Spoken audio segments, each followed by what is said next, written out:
Bismillahirrahmanirrahim. Assalamu alaikum. Welcome to lecture number 15 of Mathematical Statistics. Hope you are all doing well and in the best of health. In the last class, we discussed the joint probability distribution. उसके अलावा हमने दोनों cases में discrete में भी और continuous case में भी जब हमारे दो रैंडम वेरिएबल्स होते थे एक्स एंड वाई और हमने कहा था जॉइंटली उनकी पीडीएफ क्या है. Then we discuss the marginal PDF which was basically a reduce form of the joint PDF. यानी कि जॉइंट पीडीएफ को हम जब किसी एक वेरिएबल से एलिमिनेट कर लेते थे यानी कि उसकी एंटायर रेंज पे उसे इंटीग्रेट कर लेते थे, जो बाकी एक्सप्रेशन बचता था वो हमारा होता था मार्जिनल प्रोबेबिलिटी और उसमें हम y के लिए भी निकाल सकते थे और x के लिए भी निकाल सकते थे. हम क्योंकि दो ही वेरिएबल्स यूज कर रहे थे x एंड y उस केस में. कंडीशनल प्रोबेबिलिटी भी हमने देखी जिसमें क्या था कंडीशनल डिस्ट्रीब्यूशंस हमने स्टडी की थी. नेक्स्ट चलते हैं हम आज के लेक्चर में हम प्रोबेबिलिटी डिस्ट्रीब्यूशन फंक्शंस को कंटिन्यू करेंगे और कुछ और चीजें भी देखेंगे. First of all statistical independence क्या है. Statistical independence, let x and y be two random variables discrete and continuous with joint PDF probability distribution fxy and marginal distributions g of x and h of y respectively. x के लिए g of x है और y के लिए h of y है respectively.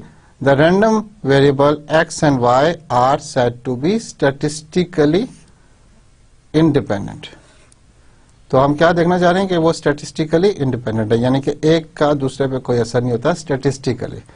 If and only if fxy is equal to g of x into h of y. If and only if ये necessary and sufficient condition है fxy g of x into h of y for all xy within their range.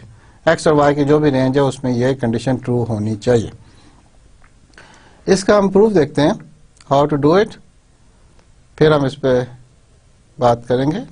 Proof यह है, let's try to prove that if X and Y are statistically independent, X and Y are statistically independent, then the joint distribution function is equal to the product of the individual marginal distribution functions. We know from the definition of conditional distribution that f of x given y was equal to what? F of xy divided by f of y, and f of y is xy in the marginal case is h of y. So if I know this, then I know how to find g of x. G of x and h of y is equal to minus infinity to plus infinity f of xy into dy, and h of y is equal to minus infinity to plus infinity the joint distribution function integrated over x.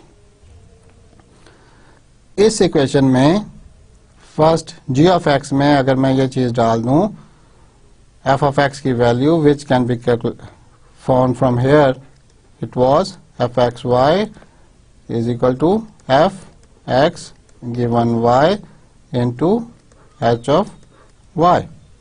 Then I get g of x equal to minus infinity to plus infinity f of x given y h of y into d of y. Now if जैसे कि हमने कहा x और y statistically independent है. If f of x given y does not depend on y, if fxy does not depend on y, then it can come out of the integration. So g of x would be equal to x given y integral minus infinity to plus infinity of h of y dy, and this by definition of the marginal density of y should be equal to 1, because it should satisfy the condition of density, a distribution function. So it should add up to 1. So g of x is equal to f of x given y. And if you look at this equation where we found that conditional, from the definition of conditional distribution, what we found was fxy is equal to f x given y into h of y. इस जगह पे हमारे पास क्या था, distribution function of x given y, and हमने prove किया कि अगर x और y आपस में स्टैटिस्टिकली इंडिपेंडेंट हैं, यानी कि y के होने से x की प्रोबेबिलिटी पे कोई फर्क नहीं पड़ता, तो वो बराबर है g ऑफ x के, और ये h ऑफ y यहीं पे रहेगा. So starting we found that if x and y are statistically independent, then we prove this. We know from the definition of conditional probability this is true, and from here I can find fxy is equal to fx given y into hy. How to calculate marginal density of x? Very simple. We take the joint distribution function and integrate it from minus infinity to plus infinity over all y's. And similarly, जब हम ये करते हैं तो F X Y यानी कि joint distribution function की जगह हम क्या डाल सकते हैं, वो कंडीशनल डेंसिटी वाली डेफिनेशन से वैल्यू उठा के यहाँ पे डाल देते हैं. तो ये बनता है, अब क्योंकि कंडीशन क्या थी हमारी कि X and Y are statistically independent, वो एक दूसरे पे डिपेंड नहीं करते, तो फिर conditional probability is not should not depend on y. So fx given y does not depend on y, and it can come out of the integration. And the remaining integral is a normalized integral, because marginal density of y is always integrated to 1. So if I put 1 here, this gives me the marginal density of x, which is equal to the conditional probability or density of x, distribution of x given y, and I can say that the joint distribution function of x and y is equal to the marginal distribution of x into marginal distribution of y, when x and y are statistically independent.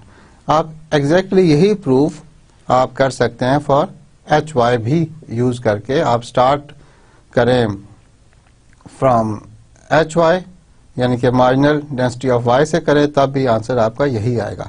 So statistically independent अगर हों x और Y, तो उनकी joint distribution जो होती है वो individual distributions की प्रोडक्ट के बराबर होती है.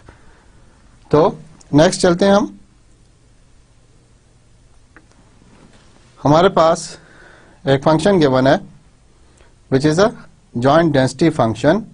It's a joint density function and it is equal to x 1 plus 3y square over 4, where the range of x is from 0 to 2 and y is 0 to 1, and fxy is equal to 0 elsewhere.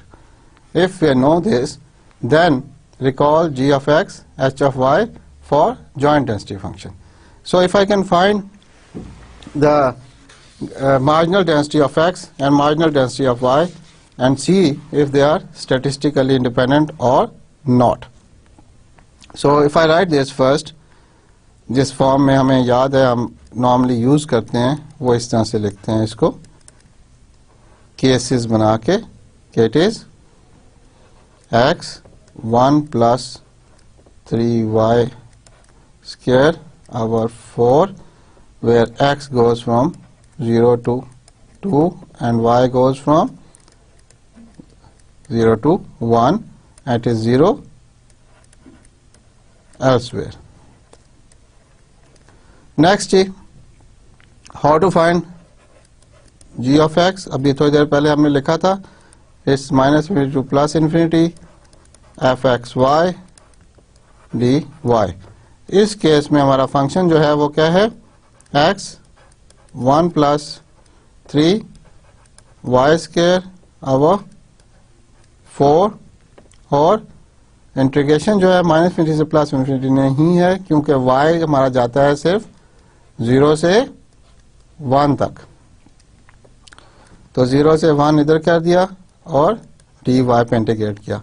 x by 4 is a constant बाहर आ जाएगा for integration on y. Although x constant नहीं है मगर because हम integration किस पे कर रहे हैं y पे तो x डजंट मैटर तो x बाहर आ जाएगा. 1 को जब इंटीग्रेट करेंगे तो y आएगा. 3y स्क्वायर को जब इंटीग्रेट करेंगे तो y क्यूब बाय 3 आएगा और 3 3 कैंसिल हो जाएगा और आंसर बनता है मेरा x into Y plus x Y cube over 4 और लिमिट है 0 to 1. जब ये y लिमिट किस पे है y पे y is equal to 0 to 1. जब 1 डालता हूं तो x प्लस x 1 तो ये बनता है 2x over 4 which is x by 2. ये आ गया हमारा marginal density function of x. जो हमें joint density function of F X and Y दी हुई थी हमने उसको y पे इंटीग्रेट किया over the entire range of y और हमारे पास क्या मिला मार्जिनल डेंसिटी ऑफ x. अब हम marginal density of y calculate करते हैं जी. इसी तरह से क्या होगा h of y is equal to integral x की रेंज क्या है जी लिमिट्स क्या होंगी yes 0 to 2 and function was x over 4 1 plus 3 y square dx. 1 plus 3 y square is constant for this integration क्योंकि इंटीग्रेशन x पे हो रही है और इसमें x नहीं है. x जो है उसको इंटीग्रेट करेंगे तो जवाब आएगा x square by 2 x square by 2. तो ये बना x स्क्वायर बाय 2 4 पहले से था 2 एक और आ गया 1 प्लस 3 y स्क्वायर और हमारे लिमिट्स हैं 0 से x इक्वल टू 2. मैं x फिर यहाँ पे लिख रहा हूँ ताकि मैं कंफ्यूज ना हो ये ना हो मैं गलती से y में डाल दूँ ये लिमिट. ये अक्सर गलती कर देते हैं हम एग्जाम के प्रेशर में या असाइनमेंट करते हुए हम गलती करते हैं तो ये लिखना ज़रा आसान हो जाता है तो आप भी यूँ कर सकते हैं. So then I can say x को 2 रखें तो यहाँ पे क्या बनता है 4 4 4 कैंसिल तो बनेगा 1 by 2 1 plus 3 y स्क्वायर और 0 जब डालेंगे x की जगह तो पूरा का पूरा 0 हो जाएगा. ये आ गया मेरा h y. अब चेक करते हैं कि क्या ये स्टैटिस्टिकली इंडिपेंडेंट थे x और y. तो उसका तरीका क्या था कि हमने ये चेक करना है F X Y is equal to G of X into H of Y है या नहीं है. इज दिस ट्रू और फॉल्स ट्रू और फॉल्स ये हमने चेक करना है. तो ये क्या था joint density function is equal to the product of the marginal densities. तो राइट हैंड साइड पे हम डालते हैं जी ऑफ एक्स की वैल्यू थी x by 2 और एच ऑफ वाई की वैल्यू है 1/2 1 + 3y² which is equal to x/4 1 + 3y²। और अगर आप ओरिजिनल इक्वेशन देखें यहाँ पे हमारे पास वो उसके बराबर आ रही है।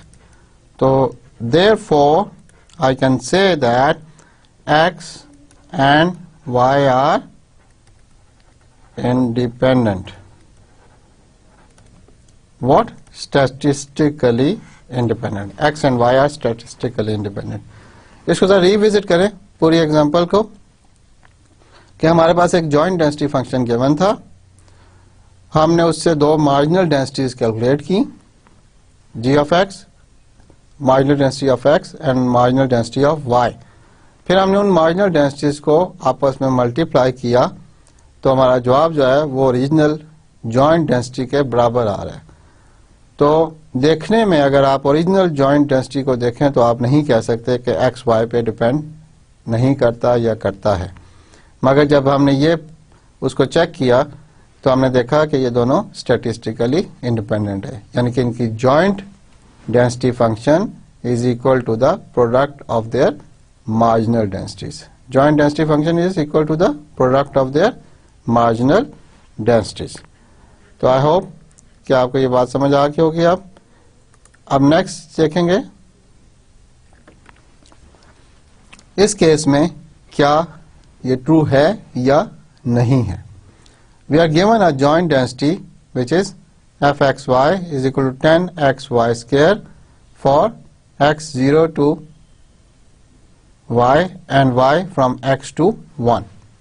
ये प्रॉब्लम हम पहले भी देख चुके हैं कि हमारे पास ये डेंसिटी फंक्शन है और ये उनकी x की लिमिट्स हैं और ये वाली y के लिमिट्स हैं, और इसके अलावा ये फंक्शन हर जगह 0 है। g ऑफ x हमने पहले कैलकुलेट किया हुआ है और h ऑफ y भी कैलकुलेट किया हुआ है। Are they statistically independent? Let's check. Statistically independent होने के लिए क्या था, क्या जरूरी था हमें देखना? हमें यह देखना था कि F X Y is it equal to the marginal densities के प्रोडक्ट के। दोनों मार्जिनल डेंसिटीज को अगर मल्टीप्लाई करें क्या वो ओरिजिनल जॉइंट डेंसिटी के बराबर आता है या नहीं। तो यहां पे अगर देखें आप तो लिखते हैं 10 1 - x³ over 3 into 5y⁴। इसको अगर आप देखें तो ये बनता है 50xy⁴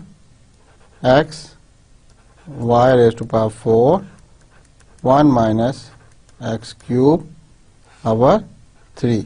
आप इसको किसी तरह से भी रिड्यूस करें तो it doesn't come equal to xy², तो ये इसके इक्वल नहीं है, नॉट इक्वल।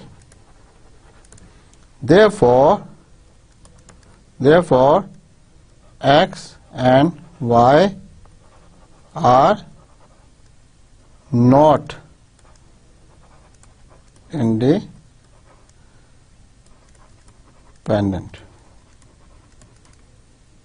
ये याद रखें, नॉट इंडिपेंडेंट, क्योंकि इनकी मार्जिनल डेंसिटीज की प्रोडक्ट जो है वो जॉइंट डेंसिटी के बराबर नहीं आ रही इस केस में। So what we have got here is two functions which are dependent, two random variables which are dependent on each other. तो देखने में अगर लास्ट एग्जांपल देखें और ये वाले एग्जांपल देखें, दोनों केसेस में जब हम फंक्शन को देखते थे हमें नहीं समझ आती थी कि ये इंडिपेंडेंट है या नहीं, जब तक कि हम उस पर ये टेस्ट ना करें। लास्ट एग्जांपल में वो इंडिपेंडेंट आ गए थे और इस एग्जांपल में वो नॉट इंडिपेंडेंट आ रहे हैं।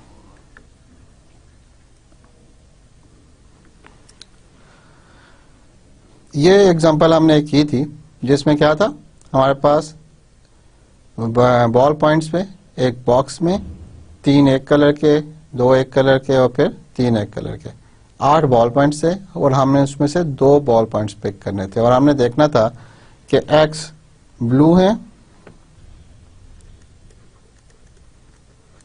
और y रेड, कि हमारे पास रेड बॉल पॉइंट्स हमने जो पिक किए, 2 बॉल पॉइंट सिर्फ पिक करने थे, तो वो दोनों ना रेड हो सकते हैं। अगर x और y में मैं लिखता उसको तो वो क्या था कि neither it's blue neither it's red, दोनों के दोनों ग्रीन आ गए। ये भी पॉसिबल था कि एक ब्लू आ जाता और एक दूसरा ग्रीन आता, ब्लू रेड ना आता। फिर ये भी पॉसिबल था कि एक क्या था, no blue but 1 red, and similarly दोनों एक ब्लू और एक रेड आ जाता। फिर 2 ब्लू आए थे और none of them was red, क्योंकि हमारे पास टोटल 2 ही उठाने थे तो हम इधर कुछ डाल नहीं सकते। और it was no blue and 2 reds. So ये सारे केसेस बने थे और हमने उसके लिए ये क्या निकाला था, जॉइंट डिस्ट्रीब्यूशन फंक्शन कैलकुलेट किया था। इसको पढ़ते कैसे हैं कि this is a joint distribution function for X and Y, and X की वैल्यूज हमने इधर लिखी हैं। एक्स 0 भी हो सकता है, रैंडम वेरिएबल एक्स 1 भी हो सकता है और रैंडम वेरिएबल एक्स 2 भी हो सकता है। Similarly random variable Y can be 0, random variable Y can be 1 और random variable Y can be 2। और 0 0 यानी कि दोनों ना हमारे पास ब्लू हो पेन ना रेड हो, दोनों ग्रीन हो, तो उसकी प्रोबेबिलिटी हमने निकाली थी 3/8। सिमिलरली एक ब्लू हो और नॉन रेड तो 9/28 and so on so fourth. ये हमने टेबल बनाया था उस वक्त। फिर हमने इसमें से मार्जिनल पीडीएफ्स कैलकुलेट की थी। मार्जिनल क्या थी कि probability of yes y equal to 0 के लिए हमने इस पूरे कॉलम रो को ऐड किया था, तो ये हमारे पास marginal density h of y equal to 0 आ गया था। Similarly this was h for y equal to 1 and this was h for y equal to 2। Yes, similarly यहाँ पे क्या होगा, it is g of x equal to 0, क्योंकि हम सिर्फ x इक्वल टू 0 देख रहे हैं, चाहे y 0 हो 1 हो या 2 हो, वी आर नॉट कंसर्न। हम इनको ऐड करते हैं तो ये एक कॉलम बन जाता है। अब अगर हम ये करें, क्या मार्जिनल डेंसिटीज जो हैं वो मार्जिनल डेंसिटीज जो हैं वो प्रोडक्ट उनकी जॉइंट डेंसिटी के बराबर है। अब x0 के लिए ये मार्जिनल डेंसिटी आ गई, y0 के लिए ये मार्जिनल डेंसिटी आ गई और जॉइंट डेंसिटी इनकी 3/28 है। अब इन दोनों को अगर मल्टीप्लाई करूं मैं 5/14 इंटू 15/28, तो ये क्या 3/28 के बराबर आती है? No. Therefore, it is not, they are not statistically independent. They are not statistically independent. इसी तरह बाकी केसेस में भी आप चेक कर सकते हैं, both x and y are not statistically independent. Okay, let's discuss joint PDF of more than 2 variables. In this case, I'll discuss continuous case and as well as discrete case. Joint for the continuous case अगर मैं लिखूं यहाँ पे,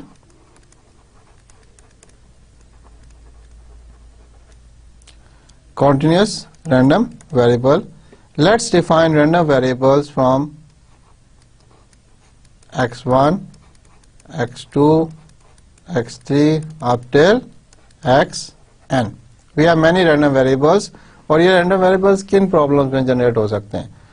एक बड़ी simple सी example लेते हैं हम। Let's say हमारे घर में, आपके घर में कंप्यूटर है और आप कहते हैं कंप्यूटर मेरा तब काम कर रहा होता है जब उसका माउस भी काम कर रहा हो, जब उसका कीबोर्ड भी काम कर रहा हो, जब उसका मॉनिटर भी काम कर रहा हो और जब उसका मदरबोर्ड और CD रोम भी काम कर रहा हो। अब इस तरह आपने 5-6 आइटम्स बता दी जो कि काम कर रही हो, तो आप कहेंगे कि आपका कंप्यूटर वर्किंग ऑर्डर में है। अब हम इनकी जॉइंट पीडीएफ डिफाइन कर सकते हैं। तो सिमिलरली और भी प्रॉब्लम्स ऐसी होती हैं जिनमें आप जॉइंट डेंसिटी फंक्शंस या डिस्ट्रीब्यूशन फंक्शंस आप डिफाइन करते हैं। अगर ये ऐसे हों, रैंडम वेरिएबल्स हैं मेरे पास, तो इनकी जॉइंट पीडीएफ जो होगी वो क्या बनेगी? Let's say it's defined by F, it will be x1 यानी कि value of random variable x1, then x2, x3 up till xn. There are so many. It's a joint PDF with all those random variables. Now from this joint PDF you can, next हमने क्या किया था उस वक्त? Marginal PDFs calculate की थी। अब अगर मार्जिनल PDF ऑफ x1 करना है तो मैं इसे कहता हूँ G1 x1, तो वो क्या बनेगा? It will B f x1 x2 x3 up till xn। अब मैं आपको थोड़ा सोचने का मौका देता हूं कि हमने कितने इंटीग्रेशन डालनी है, क्योंकि हमारे पास टोटल वेरिएबल्स जो हैं 1 से n तक हैं, हम सिर्फ इंटरेस्टेड हैं x1 पे, तो हमें जो इंटीग्रेशन करनी है वो dx2 पे, dx3 पे अप टिल dxn। यस, तो ये जब इंटीग्रेशन कर लेंगे तो इनके लिमिट्स पे, कंप्लीट रेंज पे, तो क्या होगा? -∞ से +∞। और मैंने आपको पहले भी बताया था कि -∞ और +∞ जो है वो डिपेंड ऑन द रेंज। अगर x2 की रेंज -1 से +1 है तो उसके लिए -∞ टू +∞ इज -1 टू +1। तो बाकी तमाम वेरिएबल्स एक्सेप्ट x1, बाकी तमाम वेरिएबल्स पे मैंने इंटीग्रेट कर दिया। अब अगर मैंने मार्जिनल पीडीएफ ऑफ x2 निकालनी है तो वो भी इसी तरह इंटीग्रेशन होगी -∞ से +∞ of the joint PDF of n random variables xn, और अब उसमें dx1 तो मौजूद होगा क्योंकि x2 पे हम करना चाह रहे हैं और dx2 मिसिंग होगा, x3 पे करेंगे, फिर x4 पे करेंगे अप टिल dxn। तो ये हो गया आपकी मार्जिनल डेंसिटी, यूं निकाल सकते हैं आप इसको उल्टा भी पढ़ सकते हैं कि हम एक एक को एलिमिनेट करते जाएं, कि हम n में से पहले n-1 बनाएं, फिर n-2 बनाएं, फिर n-3 अप टिल 1 जा सकते हैं। तो in both cases the answer would be the same. आप इसी तरह याद रखें इसे। Then we define the conditional PDF. अगर मैं एक कंडीशनल पीडीएफ डिफाइन करूं, let's say f1 which is probability of x1 given x2 x3 up till x what n, तो वो क्या होगा बेटा? डेफिनेशन क्या थी हमारे पास? वो थी x1 x2 up till xn divided by, हमने x1 रखना है और बाकी सबको डिवाइड करना है बाय अनदर, इसको मैं f2 कर देता हूं, मार्जिनल पीडीएफ जिसमें x1 मिसिंग हो, क्या होगी वो? x2 होगा, x3 होगा अप टिल xn। तो ये भी मार्जिनल पीडीएफ है क्योंकि इसमें से हमने सिर्फ x1 एलिमिनेट किया है, और यहाँ पे जो मार्जिनल पीडीएफ थी ऑफ x1 उसमें x1 मौजूद था, बाकी सारे एलिमिनेट कर दिए थे। इस केस में हमने सिर्फ x1 एलिमिनेट किया, बाकी सारे रखे। तो it's a joint PDF but with x1 not there, तो this gives me the conditional PDF. अब ये सारी डेफिनेशंस, अच्छा फिर अगर सबसे पहले अगर ये जॉइंट पीडीएफ है तो सबसे इंपॉर्टेंट चीज क्या थी कि it should be, yes think please, it should be positive, and secondly x1 x2 up till xn dx1 dx2 up till dxn सब पे इंटीग्रेट करें from -∞ to +∞, it should be normalized, the answer should be 1। सो ये दो conditions इस probability को satisfy करनी चाहिए। अब आप किसी रीजन की प्रोबेबिलिटी निकालना चाहते हैं तो आप वो भी निकाल सकते हैं with the same old method. अब आप इन्हीं तमाम डेफिनेशंस को लिख सकते हैं फॉर डिस्क्रीट केस। अब जैसे मैंने यहां पे लिखा था G1 X1 यानी कि मार्जिनल डेंसिटी ऑफ X1 निकालने के लिए मुझे समेशन करनी पड़ेगी इंस्टेड ऑफ इंटीग्रेशन। और यहां पे जहां जहां इंटीग्रेशन है वहां पे आपको फिर ये समेशन करनी पड़ेगी to do the discrete case. So आपके कोर्स में तो as such more than 2 random variables नहीं है, but you should not restrict your imagination to just 2 random variables. आपका विजन में होना चाहिए कि हाँ मोर देन 2 भी हो सकते हैं, और अगर कोई प्रॉब्लम आ भी जाए आगे हम जब बाकी चैप्टर्स पढ़ेंगे उसमें अगर कोई 3 वाली आती है which is not very likely at this level, मगर अगर आती है तो सारी डेफिनेशंस वही रहती हैं जो ऑलरेडी हम पढ़ चुके हैं। उसमें घबराने की बिल्कुल जरूरत नहीं है, सिर्फ इंटीग्रेशन होगी या समेशन होगी, मगर as far as I am concerned ऐसी कोई चीज नहीं है, सिर्फ 2 वेरिएबल्स ही हैं, but you should know that more than 2 variables can also exist and they do exist. ये सारी एक्सप्लेनेशन मैं आपको दे दी।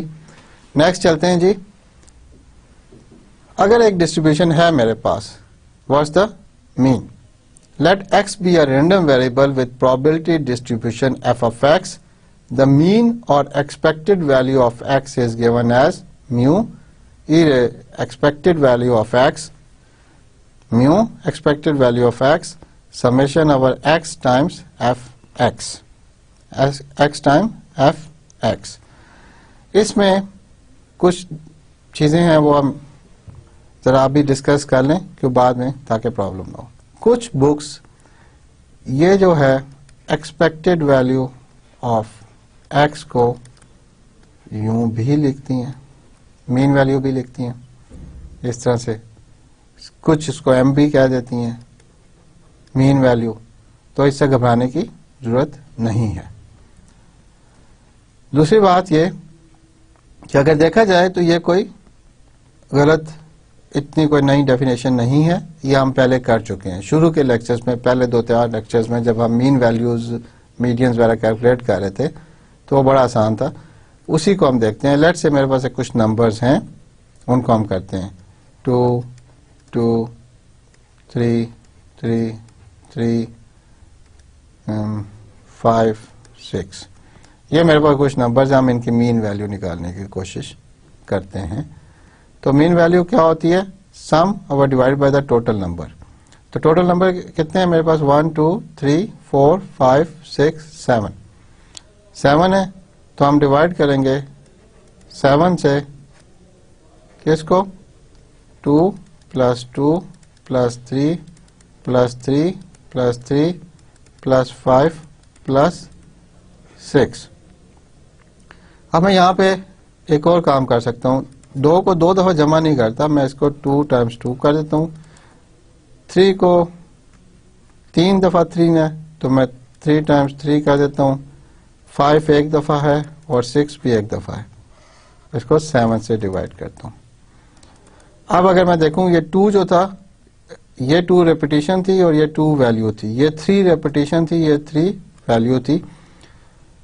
तो अब हम करते ये हैं कि हम लिखते हैं 2/7 times 2 plus 3/7 times 3 plus 1/7 times 5 plus 1/7 times 6 multiply by 6।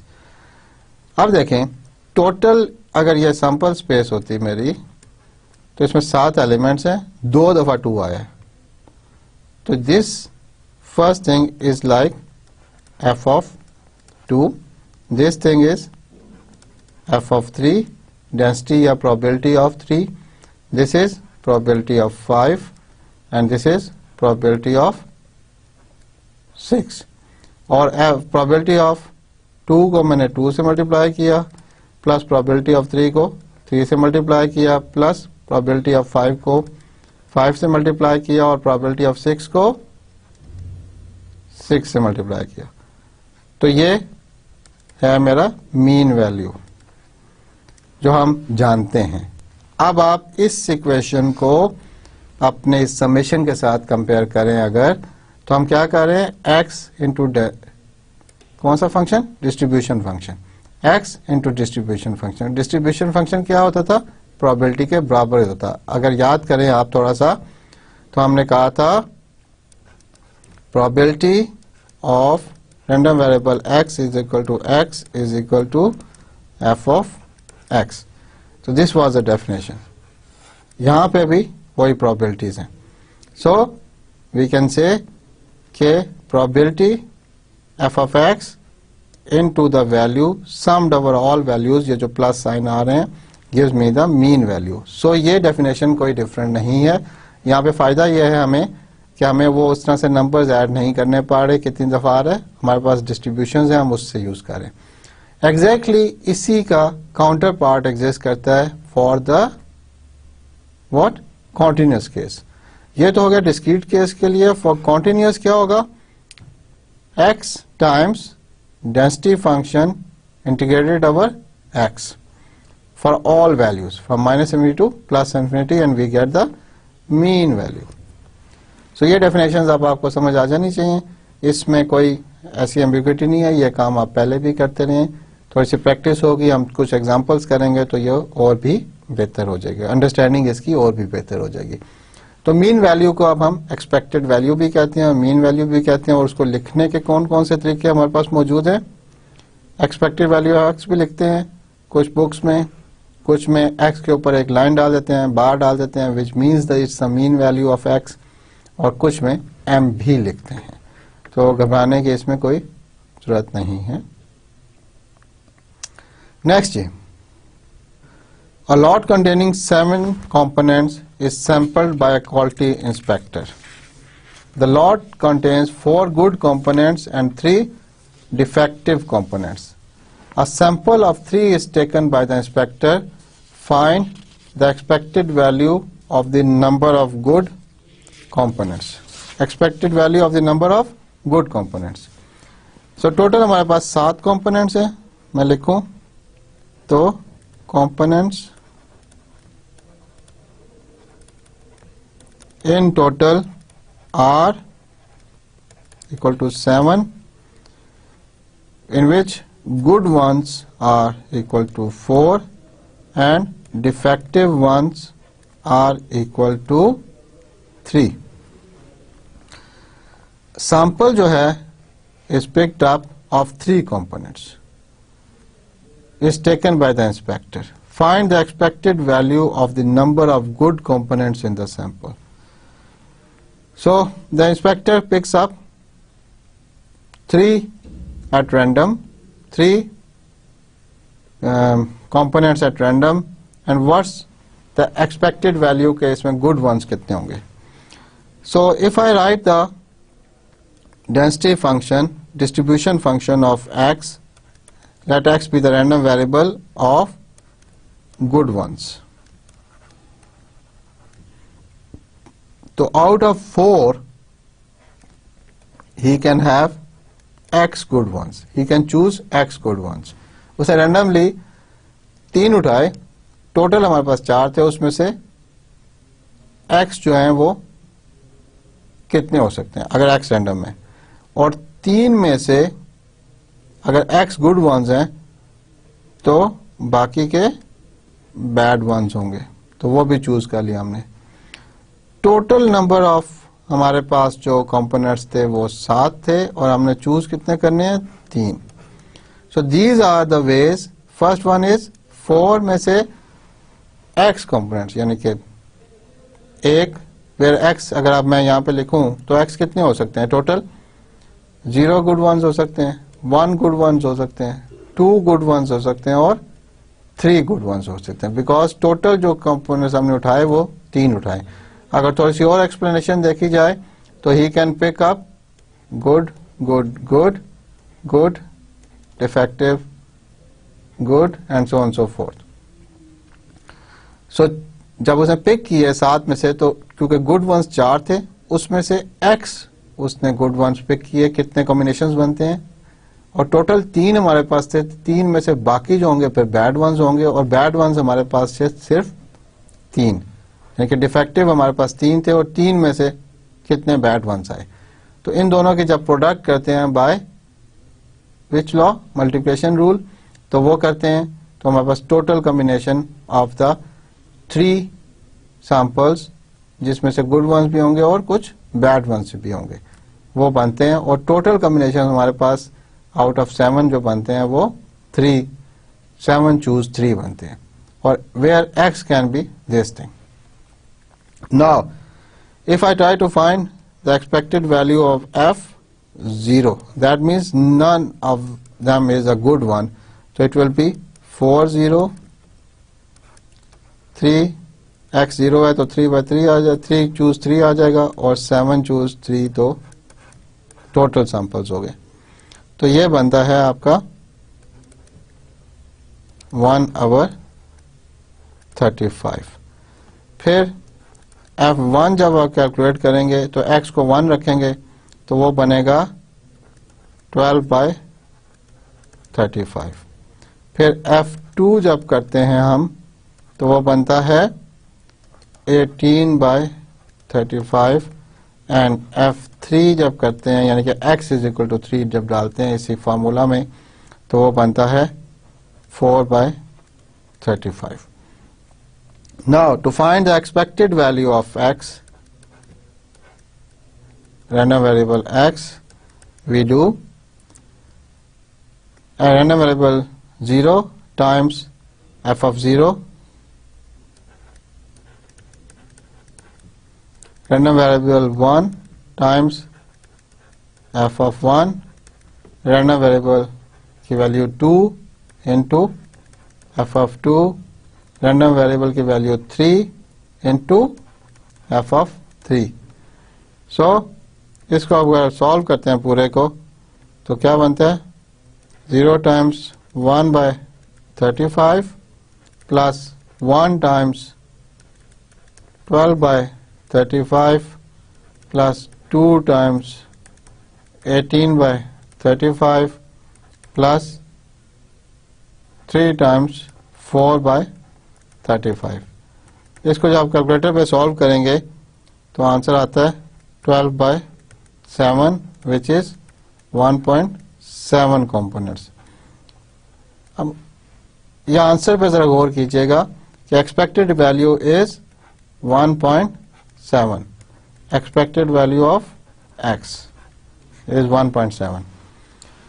Total क्या किया हमने 3 कंपोनेंट्स उठाए, जैसे यहाँ पे मैंने एग्जांपल ली all good, good, defective and good and so on so forth. वो कहते हैं जब एवरेज वैल्यू देखी जाए तो 1.7 गुड वंस होंगे, इसमें से 3 में से 1.7 गुड वंस होंगे। It doesn't make sense, why? Components can not be broken, like 1.7 component क्या होता है, मगर because it's an expected value it gives you an average estimate. Now how I see it, how we read it practically, इस पे थोड़ी सी हम discussion कर लेते हैं। Although 1.7 कंपोनेंट तो नहीं होगा, या 1 होगा या 2 होंगे, मगर अगर हम यही एक्सपेरिमेंट बहुत दफा करें, पहली दफा किया 3 उठाए, उसमें से तीनों के तीनों गुड निकल आई, फिर दूसरी दफा उठाए क्या हुआ, 1 गुड निकली, 2 बैड निकल आई, तीसरी दफा किया, करते रहिए एक्सपेरिमेंट हम 100,000 टाइम्स करते हैं। फिर हम टोटल गुड वंस निकालते हैं और total number of times we have perform this experiment, उसको जब डिवाइड करेंगे तो वो एग्जैक्टली 1.7 ही आएगा। That is an long term average. तो एक्सपेक्टेड वैल्यू का मतलब इंटरप्रेट करना जरा डिफिकल्ट था इस केस में कि 1.7 कंपोनेंट तो नहीं हो सकते, या तो 1 कंपोनेंट होगा या 2 होंगे या 3 होगा। 1.7 का मतलब क्या है, वो ये है कि आप अगर बहुत दफा ये एक्सपेरिमेंट करेंगे तो जो एवरेज वैल्यू आएगी वो ये बनती है। आप इसको डिफरेंट तरीके से भी इंटरप्रेट कर सकते हैं, बट स्टैटिस्टिक्स जो है वो या प्रोबेबिलिटी जो है वो लॉन्ग टर्म एवरेजेस को एस्टिमेट ठीक करती है। हम उसकी इंटरप्रिटेशन उस तरह से करते हैं कि हमने कितनी दफ़ा किया और क्या रिजल्ट्स आए। तो रिजल्ट का मतलब ये नहीं है कि एक ही दफ़ा उठाएंगे उसमें से 1.7 जो है वो गुड वंस होंगे और 1.3 जो है वो बैड होंगे, ऐसा नहीं होगा। वो एक दफ़ा जब करेंगे एक्सपेरिमेंट हो सकता है 2 गुड वंस आए, 1 बैड आए, दूसरी दफ़ा करेंगे कोई गुड ना आए, तीनों बैड आए, and so on so forth, मगर एवरेज वैल्यू जो होगी वो 1.7 होगी। आगे चलते हैं जी। Let x be random variable that denotes the life in hours of a certain electric device. The PDF is given by 20,000 by x cube. PDF जो given है हमारे पास 20,000 by x cube है, and x की range क्या है? More than 100, and f of x is equal to 0 elsewhere. Let x be a random variable that denotes the life in hours, घंटों में उसकी जिंदगी बताता है, of a certain electric device. The PDF is given. Expected life निकालें। तो expected life का mu निकालना है हमने, और वो है expectation of x, यानी कि mean value of random variable x is equal to what? x f of x d of x, और लिमिट्स क्या हैं? -∞ टू +∞। अब हमारे केस में अगर वैल्यूज इसमें पुट करें तो x तो x ही रहेगा। f of x क्या था जी? 20,000 divide by x cube dx, और लिमिट हमारी देखें आप क्या थी? x is greater than 100, that means 100 से इन्फिनिटी तक हम ले सकते हैं इसको। जब आप इसको इंटीग्रेट करेंगे तो आपका जवाब क्या बनता है? एक x यहाँ से कैंसिल हो गया, स्क्वायर आ गया, तो आंसर 20,000 बाय, या इसको मैं यूं लिखता हूँ, x -2 dx 100 टू इन्फिनिटी। यहाँ पे क्या किया? डिनोमिनेटर था उसको ऊपर ले गया, तो पावर जो है नेगेटिव होगी। तो आंसर इज 20,000 -2 + 1 डिवाइड बाय -1, और 100 टू इन्फिनिटी। इसमें लिमिट्स डाल दें आप, तो बनता है -20,000 by x 100 to infinity. Infinity डालेंगे, 1/∞ इज ऑलवेज 0, तो 0 आ गया, माइनस माइनस प्लस 100 डालेंगे तो 20,000 बाय 100, तो 2 0 कट गए, तो ये बना 200 आवर्स।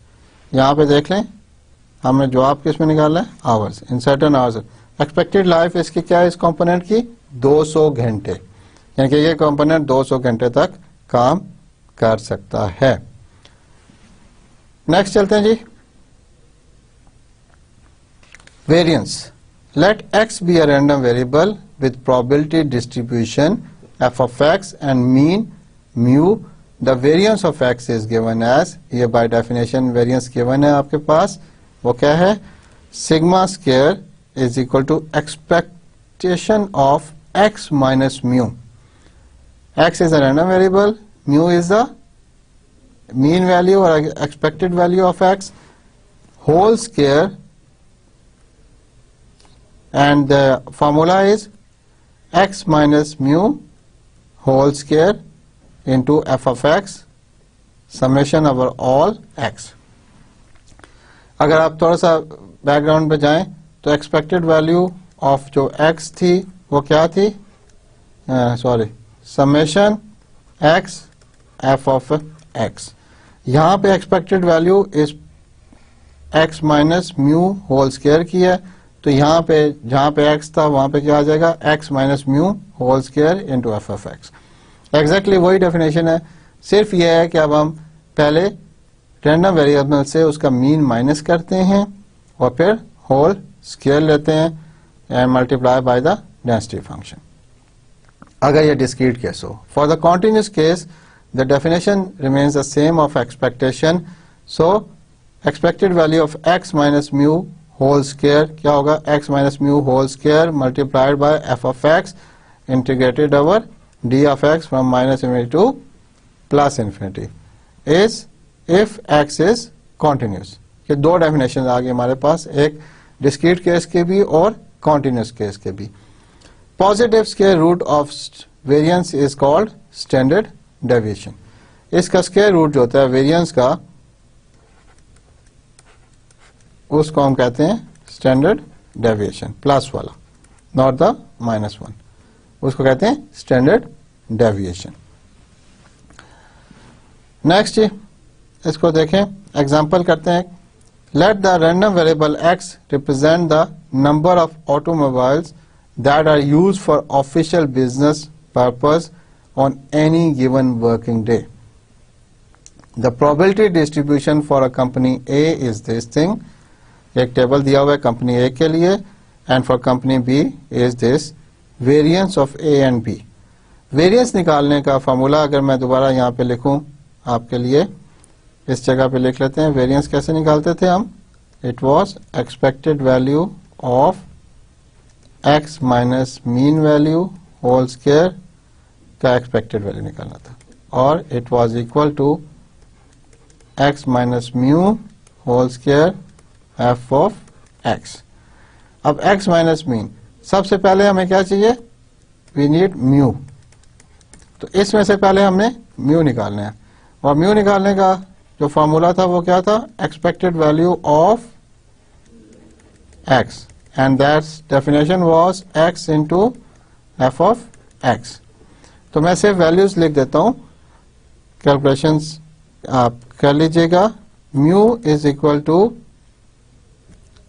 पहला रैंडम वेरिएबल 1 है, इंटू 0.3 यानी कि x into F x summed, तो हम कहते हैं इसको 1 इंटू 0.3, ये फॉर ए कर रहा हूं मैं, for a company, plus 2 into 0.4 plus 3 into 0.3. इन सब को ऐड करें तो एक्सपेक्टेड वैल्यू म्यू मिल जानी चाहिए आपको. Once you have found the mu, एक और चीज भी देख लेते हैं. Let's try to do it without a calculator. तो वो बनता है 0.8 plus 0.9. 0.8 plus 0.9 is 1.7 plus 0.3 becomes equal to 2. 0.3, 0.8, 0.9, add कर लें 12 प्लस 8 0 एंड 2. एक चीज नोट करें जरा, एक्सपेक्टेड वैल्यू मेरे पास आ रही है 2, और यहाँ पे मिनिमम वैल्यू 1 थी, मैक्सिमम 3 थी, और हमेशा हमारी जो एक्सपेक्टेड वैल्यू है वो मिनिमम और मैक्सिमम के रेंज के दरमियान ही आती है, ये भी याद रखिएगा, उससे बाय नहीं आती. अगर ऐसा कोई आंसर कर लें आप जो कि मिनिमम और मैक्सिमम से बाहर निकल जाए, so that means you are doing something wrong, कोई कैलकुलेशन में कोई एरर है. हमेशा एक्सपेक्टेड वैल्यू जो है वो उन वैल्यूज के दरमियान ही आती है. सिमिलरली बी के लिए आप निकाल सकते हैं. यहाँ पे सिर्फ मैंने जो कैलकुलेशन किया वो इसलिए किया कि मैं ये दिखाना चाह था कि ये इस रेंज में ही आएगा. सिमिलरली आप बी के लिए भी ये कैलकुलेट कर सकते हैं. Once you have found the expected value for A, then what will you do to find the expected value of x minus mu whole square would be, formula तो ऊपर लिखा हुआ है तो मैं दोबारा नहीं लिखता, just to save space. So पहला क्या था जी? Random variable 1 minus 2 expected value whole square into 0.3. दूसरी term random variable 2 minus the expected value into this thing, 2 minus 2 whole square into 0.4 plus third जो वैल्यू थी उसकी 3 minus 2 into 0.3. तो ये बनता है -1 का स्क्वायर 1 ही बनता है, 0.3 2 minus 2 0, 0, 3 minus 2 1 into 0.3. So it is 0.6. Expected value is x minus mu is equal to 0.6. तो आपने दोनों चीज़ें कैलकुलेट कर ली। इसी तरह आप बी और बी का भी कर सकते हैं और फिर वेरिएंस ए की, और ए की वेरिएंस भी निकाल ली हमने, आप बी की भी वेरिएंस निकाल सकते हैं। इसी तरह से पहले मीन वैल्यू कैलकुलेट करेंगे और फिर वेरिएंस कैलकुलेट करेंगे। एक चीज़ यहाँ पे मैं चलते चलते डिस्कस करना चाहता हूँ। लेट्स से आप एक एक्सपेरिमेंट करते हैं और उस पे कोई किसी एक्स वैल्यू पे वाई की कुछ वैल्यूज आती हैं।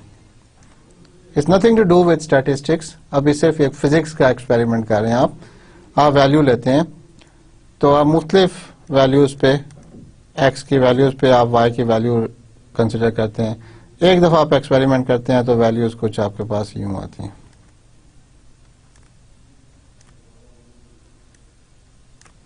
दूसरी दफ़ा जब आप एक्सपेरिमेंट करते हैं तो वैल्यूज थोड़ी चेंज आती हैं, डिफरेंट कंडीशन की वजह से आ सकती हैं। अपरेटस चेंज हो गया, टेम्परेचर चेंज हो गया, इस तरह हर एक पे बहुत सी वैल्यूज आ सकती हैं। आप इन वैल्यूज का मीन कैलकुलेट कर सकते हैं, इसका भी मीन कर सकते हैं, इसका भी मीन कर सकते हैं, इसका भी मीन, इसका भी मीन, इनका भी मीन और इनका भी मीन, और इनको ज्वाइन करें तो आपको एक ट्रेंड नजर आता है कि ऑन द एवरेज ये कैसा बिहेव करता है, क्योंकि वैल्यूज डिफरेंट आ रही हैं आपकी बिकॉज ऑफ डिफरेंट कंडीशंस। फिर आप देखते हैं कि इनका स्प्रेड कितना है, कि मीन से इर्द गिर्द ये वैल्यूज कितनी ज्यादा जा सकती हैं, वो आपको वेरिएंस से मिलता है। इसको हम फर्दर भी डिस्कस करेंगे वेरिएंस को, और कुछ प्रैक्टिकल एग्जांपल्स भी देखने की कोशिश करेंगे and show you some graphs के वेरिएंस से क्या पता चलता है हमें। नेक्स्ट चलते हैं। The variance of a random variable X is given as what? Sigma square is equal to expected value of x square minus mu square. तो ये आप कैसे कर सकते हैं? Very simple, let's go to the basics. What was the definition of sigma square? Sigma square की definition जो थी वो थी expected value of random variable X minus mu whole square, and that was defined as summation x minus mu whole square f of x. Let's open this square. वो क्या बनता है? Summation वहीं पे रहेगी, स्क्वायर को हम खोलते हैं, it will be X square plus mu square A minus B whole square के फॉर्मूले से हमने करना ही है, 2 mu X and multiply by F of X. अब एफ मल्टीप्लिकेशन जो है वो सबके साथ इंडिविजुअली होगी, तो और समेशन भी क्या है? लीनियर ऑपरेटर है, तो I can say sum of x square f of x plus sum of all mu square f of x minus, चले प्लस रहने देते हैं इसको, minus 2 mu x f of x. आप देखें जरा गौर से कि पहला क्या है? X square into F of x. अगर डेफिनेशन पे जाएं हम, मीन की एक्सपेक्टेड वैल्यू की डेफिनेशन पे जाएं, वो क्या थी?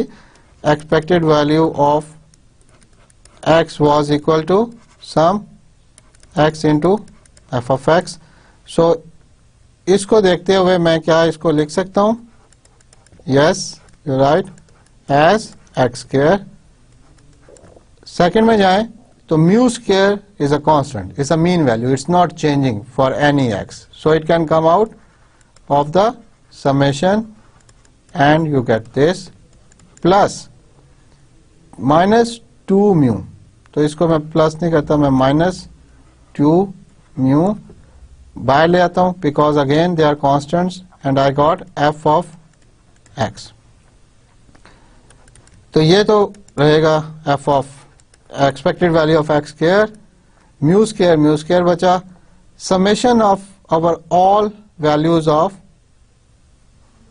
what? distribution function is always equal to 1.